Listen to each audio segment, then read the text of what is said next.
이제 8월 첫 주 이번 달만 지나가면 이제 더위도 이제 한풀 꺾일 것이고 여전히 한국은 덥다고 합니다. 그래도 한국보다는 여기가 덜 더운 것 같습니다. 전 세계적으로 이상 기온 때문에 고생이 많고 또 많은 사람들이 또 목숨을 잃을 정도로 온도가 높아서 고생을 하고 계시는데요. 그나마 우리가 살고 있는 뉴욕은 그렇게 덥지 않아서 또 다행 아닌 다행이 아닌가 또 이렇게 생각을 해봅니다.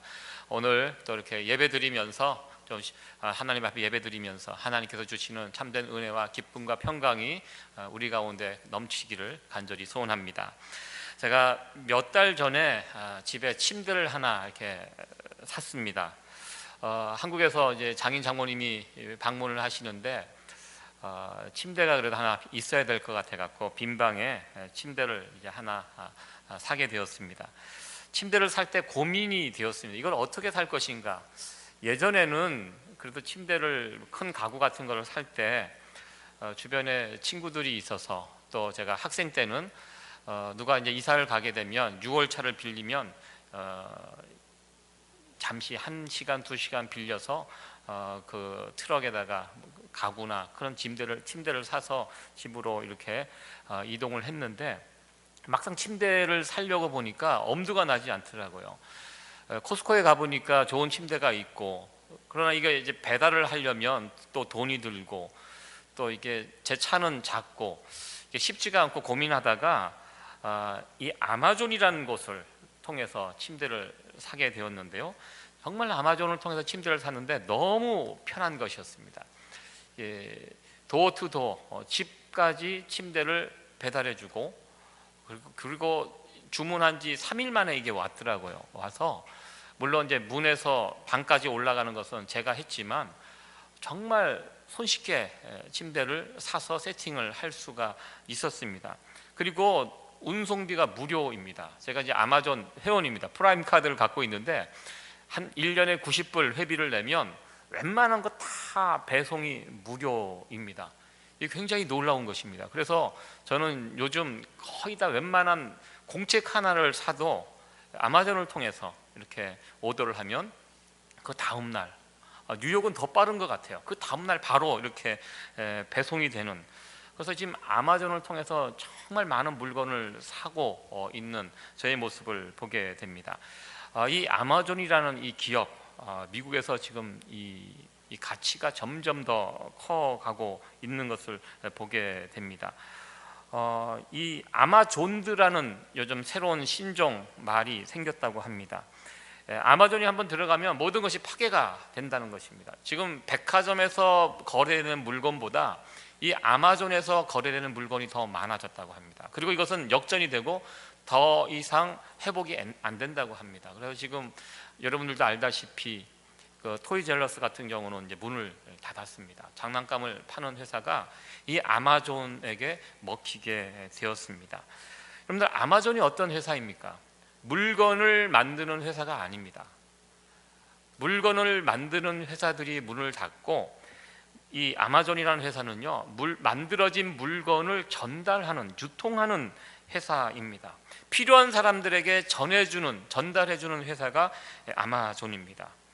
21세기를 가리켜 유통업이 대세라고 이렇게 누군가 이야기를 했습니다. 진짜 돈 버는 사람들은 물건을 만드는 사람이 아니라 만들어진 물건을 배달하고 전달해주는 사람이 진짜 돈 버는 사람들이라고 이렇게 누군가 예상을 했는데요. 정말 우리가 살아가는 이 세상이 이 유통업이 대세가 되는 것들을 우리는 보게 됩니다. 유통, 한자로 이렇게 풀이를 하면 흐를 유 통할 통자입니다. 물건이 잘 흐르고 이것을 잘 하는 사람들이 돈을 벌고 사람들이 찾게 된다는 것입니다. 이 페이스북, 이 마크입니다. 이 페이스북 무엇 하는 곳입니까? 아마존은 시장에서 있는 물건들을 연결해주는 그 역할이 이제 아마존이 한다고 한다면, 이 페이스북은 인터넷상에서, 눈에 보이지 않는 인터넷상에서 개인과 개인을 연결해주는 그런 이 인터넷 업체입니다. 페이스북, 아마 여러분들 다 대부분 페이스북을 가지고 계실 것이고 저도 이제 페이스북을 사용하고 있습니다. 요즘은 이 페이스북을 떠나서 뭐 트위터도 이제 사용하고 있는데요. 저는 개인적으로 트위터는 하지 않습니다. 트럼프가 이 트위터를 통해서 자신이 하고 싶은 말들을 이렇게 전하고 있는데요. 트위터는 보다 더 개인적입니다. 이 페이스북은 저도 이제 저희 아들들과 페이스북으로 연결이 돼 친구지간으로 이렇게 연결이 되어 있는데 어느 날부터 아이들이 페이스북을 사용하지 않더라고요. 제가 아이들 그 페이스북에 들어가서 이것저것 살펴보고 물어보니까 그 다음부터는 이 페이스북을 거의 사용하지 않고 트위터나 뭐 이런 쪽으로 옮겨갔습니다. 저도 그쪽으로 옮겨갈까 하다가 거기까지는 제가 이게 해보니까 어렵더라고요. 그냥 페이스북만 이제 간신히 지금 하고 있는데요. 전 세계 이 페이스북을 가장 많이 지금 사용하고 있습니다. 이 페이스북이 2003년도에 나왔는데요. 마크 저커버그라는 청년이 이것을 시작했습니다. 대학 다니다가 필요에 의해서 이것을 만들었는데요. 개인과 개인을 인터넷상에서 연결시키고 흘러가게 하는 그런 일들이 이 페이스북입니다. 인터넷상에서 어떤 면에서 유통이라고 할 수 있습니다. 이 유통을 정말 다른 것보다 잘 하는데요. 이것이 또 대세입니다. 지금 이 사람이 450억 달러의 부자가 되었습니다. 지분을 이 정도 갖고 있습니다. 미국에서 자수성가, 부모의 재산을 물려받아서 부자가 된 경우가 아니라 자기가 스스로 돈을 벌어서 자수성가해서 억만장자가 된 경우가 이 경우라고 합니다. 대세입니다. 오늘날 대세는 이 유통하는 것이 대세라는 것입니다.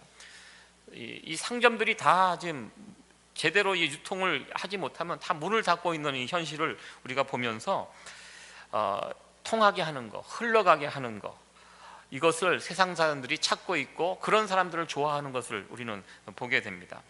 사람도 저는 마찬가지라고 생각을 해봤습니다. 사람들과의 관계에서도 유통하는 사람들이 대세인 것을 보게 됩니다. 사람과 사람을 잘 연결해주는 이런 사람들이 인기가 있고 사람들이 찾는 것을 보게 됩니다. 아마 여러분들 코미디언 이성미 씨 잘 아실 것입니다. 요즘은 또 이게 신앙인이 되어서 가끔 간증도 다니시는 분으로 알고 있습니다. 이 코미디언 이성미 씨가 사람들 사이에서 인기가, 특별히 코미디언 개그맨 사이에서 인기가 좋다고 합니다. 왜냐하면 이분이 한번 코미디언 총무로 뽑혀갖고 일을 할 때 이 연예인들이 굉장히 바쁩니다. 스케줄이 다 있기 때문에 어떤 모임을 갖는다는 것이 굉장히 불가능하다고 합니다.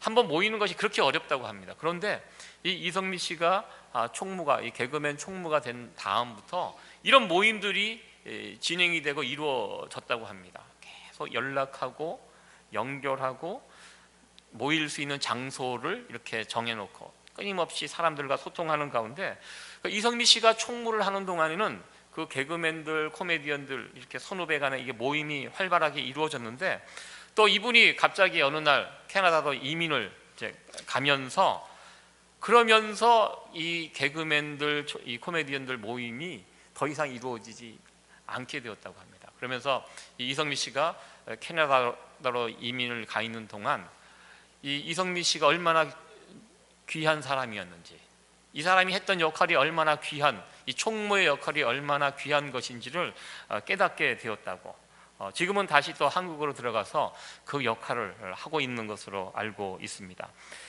여러분들 가만히 생각해 보시기 바랍니다. 여러분은 주변에서 누가 인기가 있고 사람들에게 또 이렇게 불림을 받고 있습니까? 사람과 사람 사이를 잘 연결해 주는 사람, 이런 사람들이라는 것입니다. 꼭 그런 분들이 있습니다. 목회자들 모임에도 이렇게 가보면 그 목회자들 모임에서 정말 중요한 사람이 어떤 모임의 회장이 아니더라고요. 회장, 부회장은 사실 어떻게 보면 얼굴마담 역할을 하고요, 진짜 중요한 사람들은 총무 역할을 하시는 목사님입니다. 그 총무 목사님이 어떤 분이 세워지느냐에 따라서 그 모임이 사느냐 죽느냐가 결정이 되는 것을 보게 됩니다. 제가 작년에 우리 뉴욕 상조회 그 20주년 기념 행사를 이렇게 초대를 받아서 갔는데요. 그 상조회를 이끄는 역대 회장님들이 쭉 이렇게 소개가 됐고, 지금 뉴욕 상조회 총무님이 누구신지 여러분 아십니까? 모르세요? 우리 오늘 기도하신 호도영 집사님이 그 역할을 하시는데요.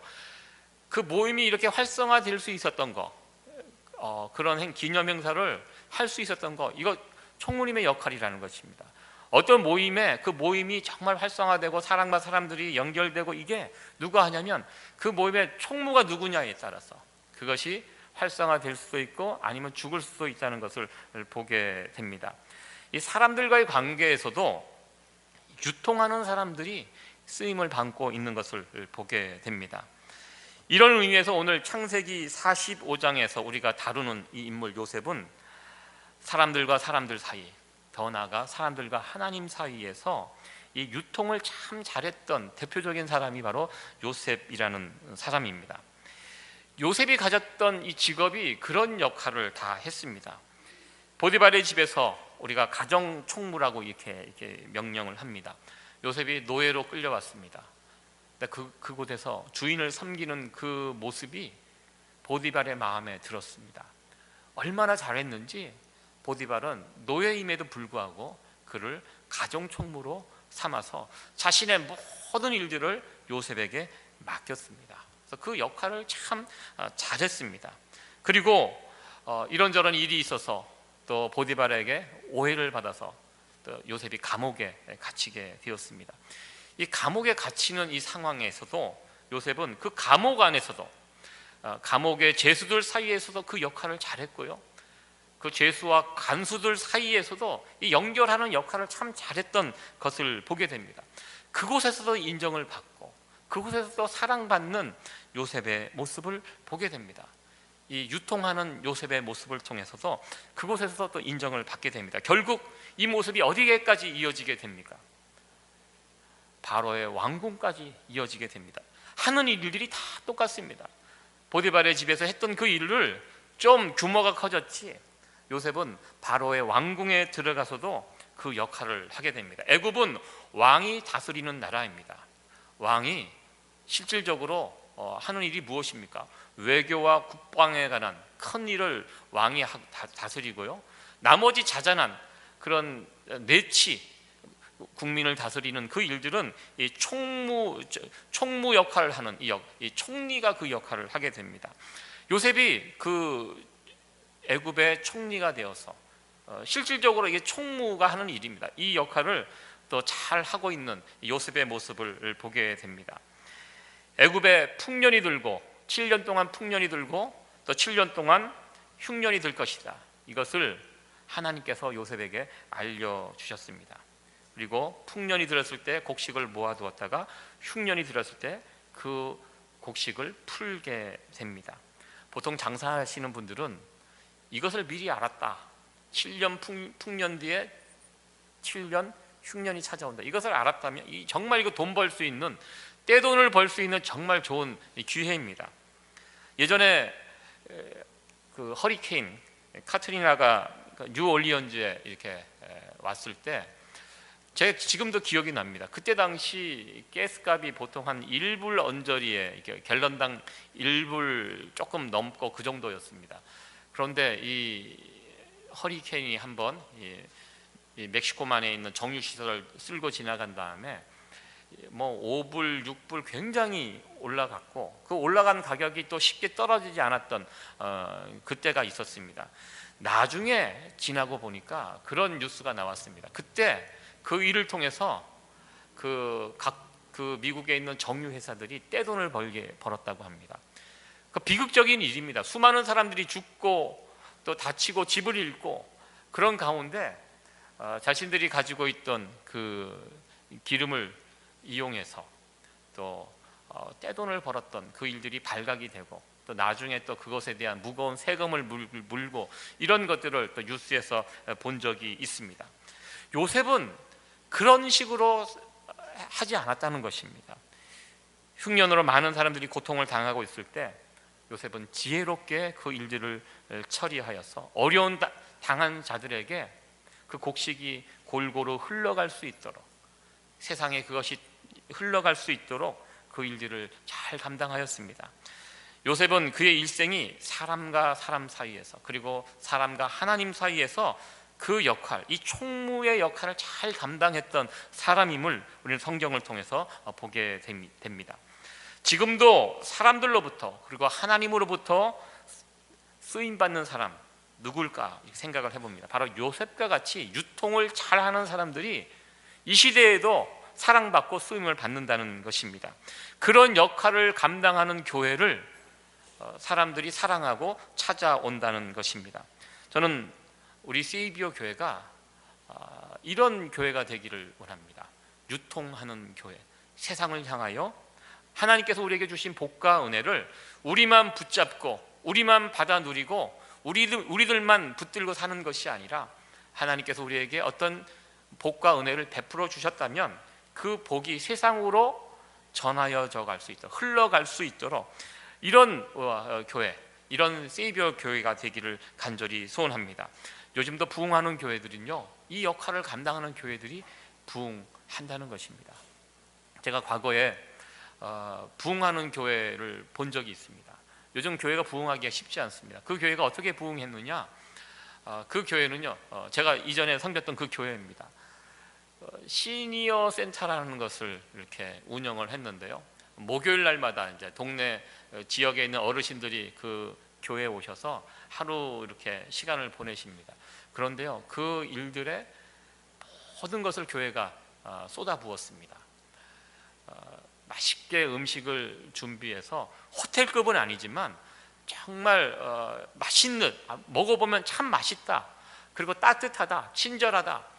그래서 어르신들을 이제 대상으로 저희들이 그 행사를 그 모임을 했는데요. 처음에는 한 20명 정도가 모였는데요. 그것이 소문이 나기 시작해서 어르신들이 목요일 날 200명에서 250명이 모이는 큰 모임이 되었고, 그 모임을 중심으로 교회가 부흥해 가는 것을 보게 됩니다.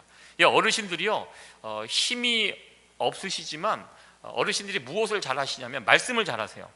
돌아다니시면서 계속 이야기를 해요. 저 교회 가봐라, 저희 교회 가면 정말 친절하게 사람들이 너무너무 좋다, 그러면서 자기 자녀들에게도 이야기를 하고, 그래서 시니어 센터가 부흥이 되니까요, 좀 지나니까 EM이 또 막 부흥합니다. 보니까 다 그 자녀들이 다 그 찾아온 겁니다. 우리 엄마 아빠를 정말 잘 대접하고 섬기는 그 교회는 좋은 교회다. 그래서 EM에게도 소문이 나서 EM들이 또 모여갖고 EM들이 처음에 한 20명 30명 모이던 EM이 지금은 보니까요 한 200명이 넘는 EM 그룹으로 또 성장을 하게 되고요. 또 덩달아 또 EM이 오니까 또 자녀들도 이렇게 부흥하는 것을 볼 수가 있었습니다. 이게 처음에 이 시니어 센터를 시작할 때 좀 반대하는 목소리도 있었습니다. 거긴 다 쏟아 부어야 되거든요. 음식을 쏟아 부어야 되고, 또 여러 사람들의 손길도 필요하고, 뭐 라이드도 다 해야 되고, 그런 일들 때문에 이런저런 이야기가 있었는데요. 나중에 보니까요, 이게 쏟아 붓는 것이 그게 그냥 손해가 아니더라고요. 하나님은 그런 교회를 사랑하시고 사용하신다는 것입니다. 쓰신다는 것입니다. 이 하나님께서 우리에게 주신 복들을 세상을 향하여 흘러가게 할 때 그 복이 더 커져가는 것을 우리는 보게 됩니다. 저희 교회가 이제 앞으로 지금 광고가 되고 있는데, 한글학교를 이제 9월 달부터 시작하려고 합니다. 많은 것이 부족합니다. 아직까지 저희들이 이 한글학교를 운영하기에 많은 부분들이 부족한데요.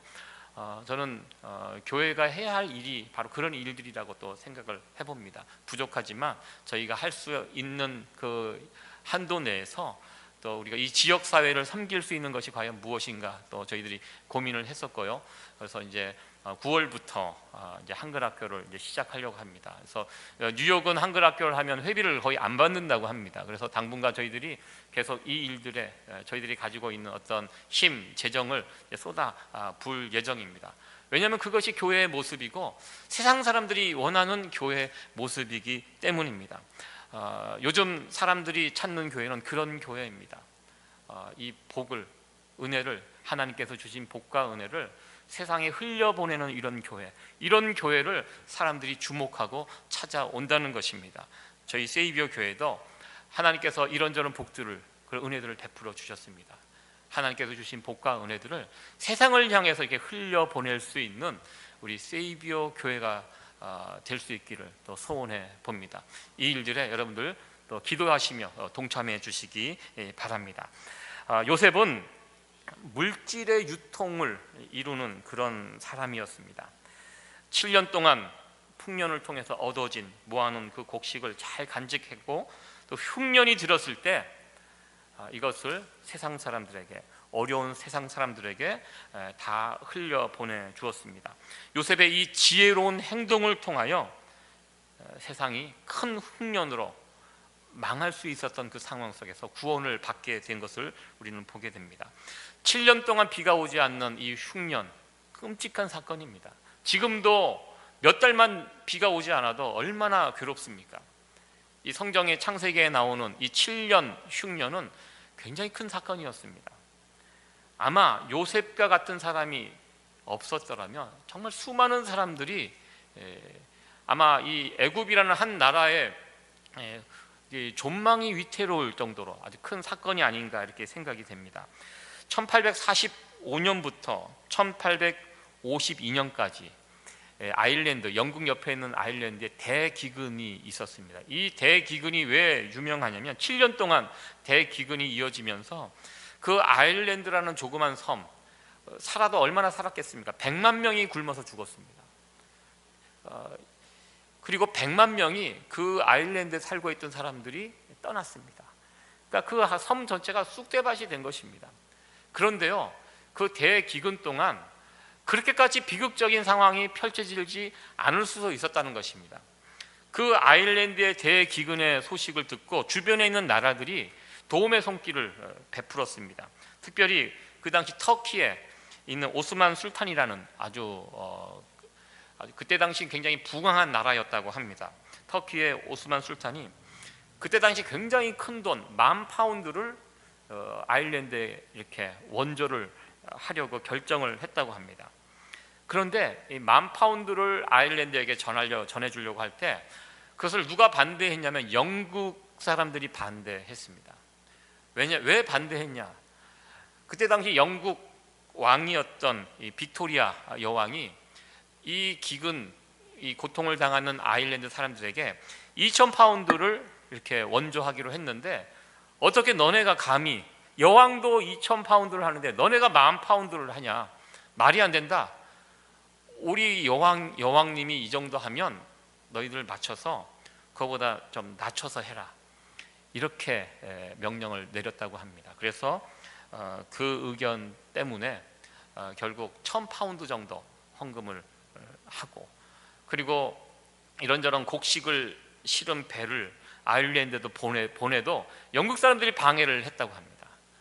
우리 영국 여왕도 하지 않는 일을 너희들이 한다고 괘씸하게 생각하면서 그 곡식이 그 고통을 당하는 사람들에게 흘러가지 않도록 이런저런 방해를 했다고 합니다.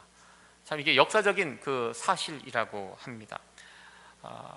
이 물질이 필요한 사람이 흘러가도록 도와도 이게 시원치 않은 상황에 그것을 막고, 그러는 가운데 100만 명이나 되는 사람들이 그 섬에서 굶어 죽게 되었습니다. 참 안타까운 역사입니다. 이런 일들은 심심치 않게 요즘도 벌어지고 있습니다.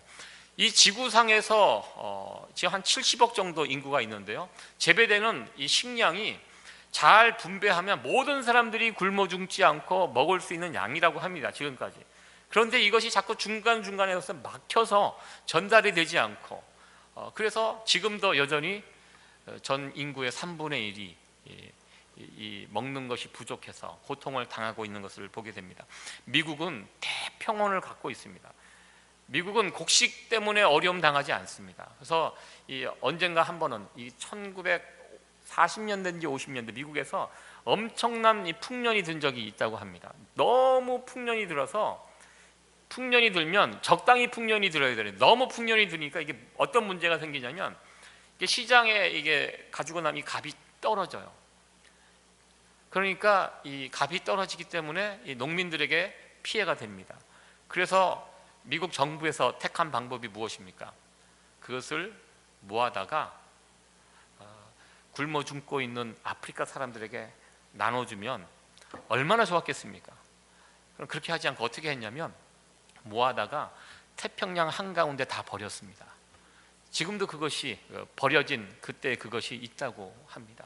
미국 정부가 했던 행동이 바로 그런 것입니다. 그렇게 하면서 곡물 가격을 안정시킨 겁니다. 그것이 시장에 나가면 세계 곡물 가격이 또 떨어지고 그럴 바에는 차라리 버리자. 그래서 태평양 한가운데 그 엄청난 양의 밀을 다 버린 그런 어쩜 정말 안타까운 그런 일들도 있었던 것을 우리는 보게 됩니다. 요즘도 보면 여러분들 가방 중에서 제일 비싼 거, 제가 알고 있는 것은 루비통입니다. 이 루비통이라는 가방 당연히 안 사주죠, 저는. 예, 여성들이 갖고 싶어하는 그 가방, 뭐 상상 이상의 가격인데요. 그 루비통 회사가 그렇다고 그러더라고요. 이게 팔다가 남으면, 보통 팔다가 남으면 철 지나면 이렇게 좀 세일해서 깎아서 팔잖아요. 루비통 회사는 특이하더라고요. 어떻게 하는지 아세요? 태워서 없애요. 예, 너무너무 그 뉴스를 보면서 안타까웠습니다. 아까웠고, 야, 태울 바에 누구 좀 주면 좋을 텐데, 예, 그러지 않는다는 것이죠. 그냥 태워서 이 비싼 가격을 그대로 유지하면서, 그게 또 어떻게 보면 세상에서 장사하는 하나의 방법이 아닌가 이렇게 생각이 됩니다. 요셉은요, 이 7년 풍년, 7년 흉년, 보통 사람 같으면 머리 서서 이 기회를 통해서 큰 부를 이룰 것이다 했지만, 요셉은 그렇게 하지 않았습니다. 요셉은 지금 우리가 가지고 이 애굽이 지금 얻은 이 7년 풍년을 통해서 얻은 곡식, 애굽이 잘해서 얻은 곡식이라고 생각하지 않았습니다. 이거 하나님이 주신 선물이라고 생각했습니다.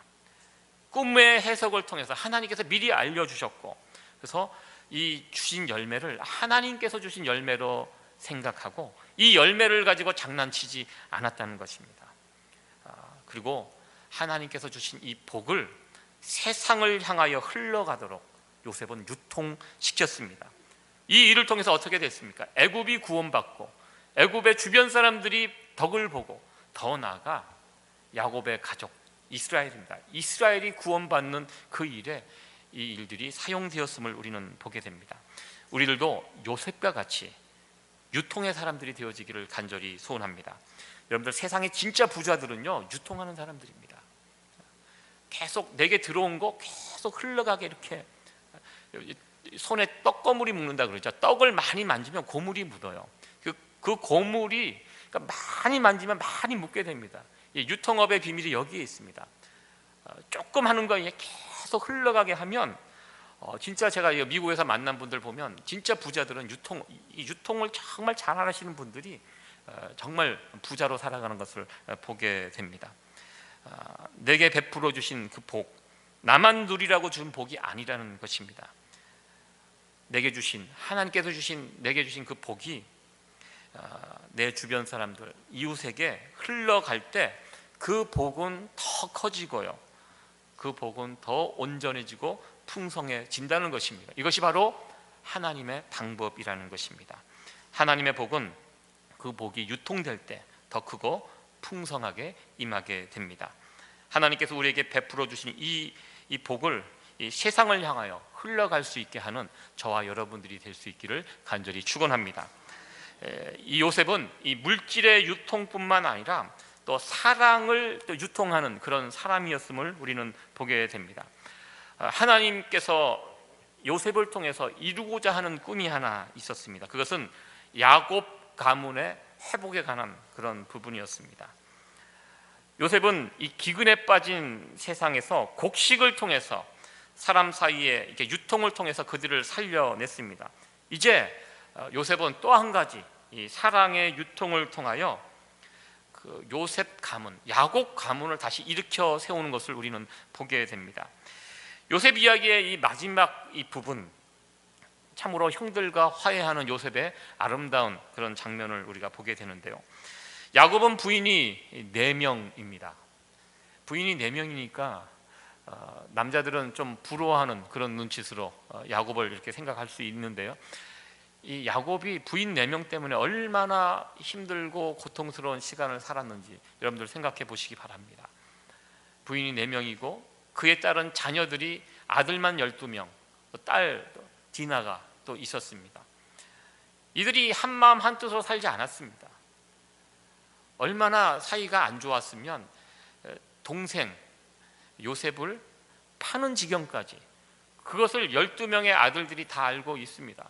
그리고 서로 쉬쉬하고 그리고 그 이야기를 아버지에게 누가 이르는 사람은 없을까? 서로 감시하고 조그만 일이 있으면 서로 미워하고 갈기갈기 찢겨 있는 야곱 가문의 그 모습을 우리는 상상할 수 있다는 것입니다. 이 야곱 가문이요, 보통 가문이 아닙니다. 하나님께서 야곱의 할아버지 아브라함에게 복을 주신 가문입니다. 아브라함을 부르시고 내가 너를 복의 근원 삼겠다, 복의 통로로 삼아서 너를 통하여 이 세상을 구원하겠다. 정말 큰 꿈을 가지고 아브라함을 부르시고 아브라함, 이삭, 야곱, 이제 그 가문들이 점점 커가는데요, 야곱에 와서 이 가족이 완전히 진짜 막 세상 사람들이 보기에 이 콩가루 집안이 된 것입니다. 자녀들끼리 서로 일치하지 못하고 팔고 이루고 있는 이 모습, 이 상태로 두면 안 된다는 것입니다. 하나님의 계획이 무엇입니까? 요셉을 통해서 이 가정이 다시 회복되는 이 일들을 우리 하나님은 계획하셨습니다. 만약에 요셉이 형들을 만났을 때 자신을 팔아버린 이 형들 생각하면서 복수해 버렸다면, 시원하게 복수해 버렸다면 아마 이야기는 여기서 그냥 마무리가 되었을 것입니다. 어떻게 저렇게 이스라엘은 나라가 시작이 될 수 있었을 것입니다. 그러나 정말 멋있게 출발하는 그런 나라는 아니었을 것입니다. 그러나 이 요셉이 여기에서 개인적인 복수를 하지 않고 그 자신을 판 형들을 품게 됩니다. 그들에게 사랑의 유통을 보여줍니다. 그러면서 야곱 가문이 회복되고 다시 일어섰던 것을 우리는 보게 됩니다. 우리 모두는 하나님으로부터 엄청난 사랑을 받은 자들입니다. 우리에게는 이 사랑이 있다는 것입니다. 그런데 우리에게는 이 사랑이 우리 안에만 머물러 있으면 안 된다는 것입니다. 이 사랑도 유통이 되어야 한다는 것입니다. 사랑이 유통이 되면 어떤 일이 벌어집니까? 사랑이 유통이 될 때 우리 가정이 살아납니다. 사람들과의 관계가 회복이 됩니다. 그 사람이 속한 공동체가 달라진다는 것입니다. 우리들도 요셉과 같이 물질의 유통뿐만 아니라 사랑의 유통도 우리 가운데 풍성하게 나타나지기를 간절히 축원합니다. 그러면서 이 창세기 45장 요셉의 이야기에 있어서 가장 중요한 부분이 바로 이 부분이라고 생각이 됩니다. 요셉이 이런 고백을 합니다. 형들이 요셉을 보고 그가 자신들이 판 요셉인 줄 알고 두려움에 빠집니다. 당연히 두렵겠죠. 죽은 줄만 알았던 그 동생 요셉이 애굽의 총리가 되어서 높은 자리에 앉아있는 그 모습을 형들이 봅니다. 얼마나 공포스럽겠습니까? 두려워 떨고 있는데 요셉이 형들에게 이야기합니다. 4절과 5절 말씀인데요, 우리 같이 한번 읽어보도록 하겠습니다. 시작. 요셉이 형들에게 이르되 내게로 가까이 오소서. 그들이 가까이 가니 가로되 나는 당신들의 아우 요셉이니 당신들이 애굽의 판자라. 당신들이 나를 이곳에 팔았으므로 근심하지 마소서, 한탄하지 마소서. 하나님이 생명을 구원하시려고 나를 당신들 앞에 보내셨나이다. 아멘. 지금 요셉이 형들을 앞에 놓고 자신이 지나왔던 모든 일들을 해석하고 있습니다. 요셉의 해석이 무엇입니까? 이 일들을 누가 했다는 것입니까? 하나님이 하셨다는 것입니다. 이것을 드디어 요셉이 깨달은 것입니다. 형들이 팔려서 여기 와갖고 요셉이 얼마나 험악한 세월을 보냈습니까? 사랑하는 집에 돌아가지 못하고 요셉은 어머니와 두 번 다시 만나지 못합니다. 그렇게 죽습니다.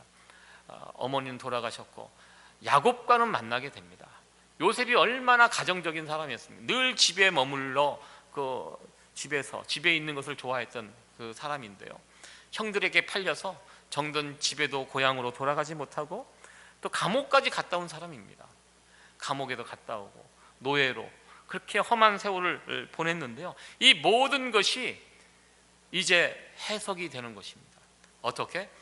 이 모든 일들을 하나님이 하셨다는 것입니다. 지금 요셉은 믿음의 눈으로 하나님의 수를 지금 보고, 하나님의 수가 이런 목적으로 이런 일을 이루시기 위해서 나를 이렇게 사용하셨구나. 여러분들 미래를 어느 정도 보고 계십니까? 저는 그 바둑을 개인적으로 좋아합니다. 바둑을 잘 두지는 못하지만 바둑 경기를 중계하는 방송은 좋아합니다. 바둑을 이렇게 중계하는 걸 들어보면 참 재미있습니다. 바둑이라는 그 세계가.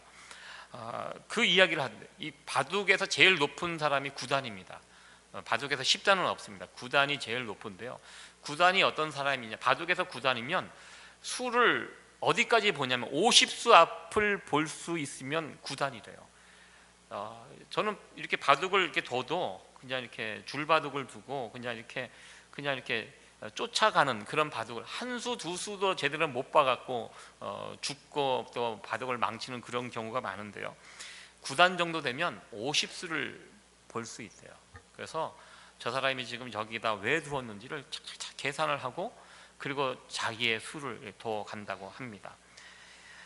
하나님, 우리 하나님은 과연 몇 수 앞을 보실 수 있을까요? 우스운 질문입니다. 우리 하나님 다 알고 계십니다. 지금 이것을 요셉이 모든 사건이 지나간 다음에 이것을 깨달은 것입니다. 아, 이게 하나님께서 하셨구나. 형이 날 팔았지만 이 모든 과정 가운데 하나님의 수가 여기 숨겨져 있었구나. 내가 보디발의 집에 가정 총무가 되고 감옥에서 총무 역할을 하고 애굽의 총리가 된 거 다 이거 하나님께서 준비하신 수였구나. 그러면서 요셉은 깨닫게 됩니다. 자신의 사명이 무엇인지를 다시 한번 깨닫게 됩니다. 왜 나에게 이런 고난을 겪게 하셨는가? 요셉이 어떻게 살았습니까? 유통하는 사람으로 살았습니다. 총무가 되어서 사람과 사람, 하나님과 사람 사이에서 그 은혜와 사랑들을 흘러가게끔 하는 그 사명, 그 사명에 따라 살았기에 요셉이 지금 이 수를 보면서 하나님 앞에 고백하고 있습니다. 요셉이 받은 사명이 무엇입니까? 누군가를 살리기 위해서 내가 미리 보냄을 받았다는 것입니다. 이것을 요셉이 깨달았습니다. 그래서 형들에게 두려워하지 말라고, 이 모든 일들 하나님께서 하셨고 내가 당신들을 살리기 위해서 미리 보냄을 받았다는 거, 형들 앞에서 귀한 고백을 하고 있습니다. 이 귀한 고백을 우리에게 한번 적용을 해봤으면 좋겠습니다. 요셉이 받은 사명이 이것입니다. 미리 보냄을 받았다. 누군가를 살리기 위해서. 하나님께서 왜 우리를 미리 이곳에 보내셨을까요? 왜 미리 누구보다도 예수님을 믿는 사람으로 만들어 주셨을까요? 여러분들, 이것을 우리가 깨달아야 한다는 것입니다. 왜 우리가 이민자로 이 땅에서 살아가고 있습니까? 왜 우리가 이민교회를 섬기고 있습니까? 사명이 있다는 것입니다. 우리도 누군가를 살리기 위해서 하나님께서 미리 우리를 이곳에 보내셨다는 것입니다. 여러분 가정에 보내셨고요, 이 교회에 보내셨고, 여러분들이 일터에 보내셨다는 것입니다. 그 이유가 무엇입니까? 그곳에 있는 누군가를 살리기 위해서 그 일들을 그렇게 보내셨다는 것입니다. 누군가를 살리기 위해서 우리가 해야 할 일이 무엇입니까? 요셉처럼 사는 것입니다. 유통하면서 사는 것입니다. 하나님께서 주신 그 복을 나만 받고 나만 붙잡고 나만 누리고 사는 것이 아니라 이 복이 나를 통해서 흘러갈 수 있도록 물질의 유통, 사랑의 유통, 이런 것을 할 수 있을 때 그 일들을 통하여 누군가가 살아나게 된다는 것입니다. 베드로 사도는 예수님을 믿는 우리들을 가리켜 왕 같은 제사장이라고 이렇게 표현하였습니다. 이 제사장이라는 직분이 다리를 놓는 사람이라는 그런 뜻입니다. 사람들과 사람, 하나님과 사람 사이에서 그 중간에서 다리를 놓는 사람, 그 사람이 바로 제사장입니다. 바로 우리 주님께서 그 역할을 하셨습니다. 죄 때문에 하나님 곁에 갈 수 없는 우리들을 우리 예수님께서 이 문제를 해결하셔서 우리가 하나님과 함께 교제할 수 있도록 만드셨습니다. 그 역할을 우리 주님께서 감당하셨습니다. 이 시대가 우리에게 요구하는 것이 바로 이 제사장의 역할이라는 것입니다. 유통하는 사람이 되어서, 유통하는 교회가 되어서 하나님의 복과 은혜가 세상을 향하여 흘러갈 수 있도록, 이것이 바로 우리가 받은 사명이라는 것입니다. 왜 하나님께서 나를 지금 이 자리에 세워주셨는가? 요셉은 그것을 알았습니다. 요셉은 언제나 자신의 자리에서 유통하는 사람으로 살았습니다. 그 일을 통하여 많은 사람을 구원하였고 그의 가정, 가문, 더 나아가 이스라엘이 굳건하게 세워지게 되었다는 것입니다. 우리들도 우리의 사명이 무엇인지, 왜 하나님께서 우리를 이 자리에 부르시고 세워주셨는지를 깨달을 수 있는 저와 여러분들이 되기를 원합니다. 형들 앞에서 하나님이 자신을 보낼 이유가 바로 이때를 위함이었다. 바로 이 순간을 위해서 내 앞에 있던 여러 가지 일들이 바로 이 일들을 통해서 이제 해석이 된 것입니다. 이 요셉의 귀한 고백이 우리 모두의 고백이 되어지기를 원합니다. 아마 여러분들 여기까지 이런저런 많은 일들을 겪으면서 여기까지 오셨을 것이라고 저는 생각이 됩니다. 저 또한 그렇습니다. 그런가 언젠가 이때를 위해서 내가 이런 일들을 겪었군요. 요셉의 이 귀한 고백이 우리 모두의 고백이 되어지기를 소원합니다. 내가 저 사람을 위해서 저곳을 이 일 때문에 내가 이런 일들이 하나님께서 나를 미리 이렇게 보내셨군요. 이런 귀한 고백, 이런 해석을 할 수 있는 저와 여러분들이 되어지기를 간절히 소원합니다. 이 세상은 유통하는 사람을 찾고 있습니다. 세상이 지금 그리로 향해 가고 있습니다. 유통하는 사람, 유통하는 교회가 되어서 하나님께서 우리에게 주시는 이 귀한 복과 은혜들을 이 세상을 향하여 흘려보낼 수 있는, 이 일들을 통해서 많은 사람들을 생명의 길로 인도할 수 있는 저와 여러분들, 우리 교회가 되어지기를 간절히 소원합니다. 기도하시겠습니다.